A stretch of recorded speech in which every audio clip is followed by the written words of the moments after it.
Congressman Lance Gooden, Republican from Texas, joins me now. Congressman, I can't see how Mr. Trump can stay on the sidelines and watch others debate Republican policy.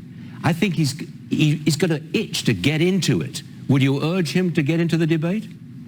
I would urge him to do whatever he feels like he wants to do. He certainly doesn't need to do anything.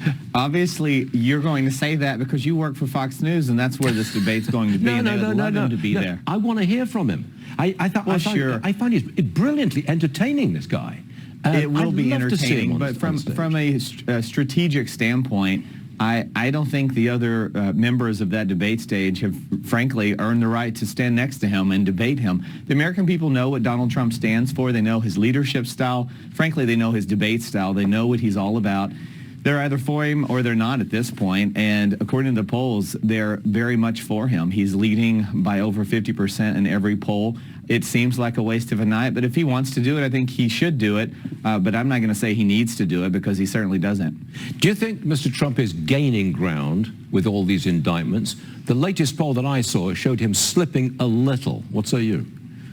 I do think he's gaining ground. I think that his supporters, my constituents, myself, members of Congress that are behind him, I think we see right through this.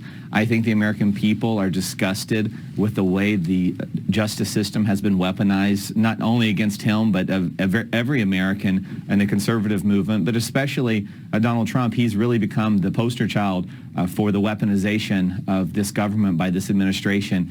And with respect to that debate next week, I've also heard that he may be planning some alternative programming. It wouldn't surprise me a bit. I'm certain that whatever he decides, it will be in the best interests of his polling numbers, which are continuing to climb. Earlier on the show, a Republican state senator from Georgia said he wants to investigate the Fulton County District Attorney. He joined the program earlier. Roll tape. Let's see what he said.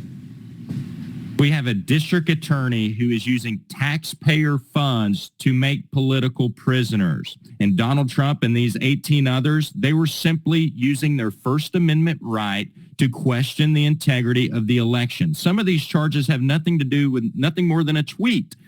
It's absolutely ridiculous. That's why I'm calling this special session, because we have to take action now. Let's have this investigation, and when the corruption is shown, it's time to impeach her. State Senator Colton Moore, who says that Fannie Willis is conducting a politically motivated campaign against Trump. She's the one who wants to put him on trial in Georgia.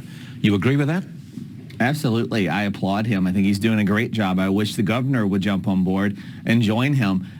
We see that when Republicans, especially conservatives, step up and question anything with respect to an election, they're called traitors, they're investigated. In the case of Donald Trump, they're indicted. I filed a lawsuit against Dallas County after the last election because they wouldn't let my poll watchers in the room, and they were misusing some of the COVID regulations. They broke the law. Should I be locked up because I challenged the way an election was handled? That's the message that these indictments and these prosecutions are sending. And what that state senator in Georgia is doing is great. I think we in Congress will be looking into some of these judges and some of the prosecutions that we're seeing at the federal level. I know you'll see that on our House Judiciary Committee hearings this fall.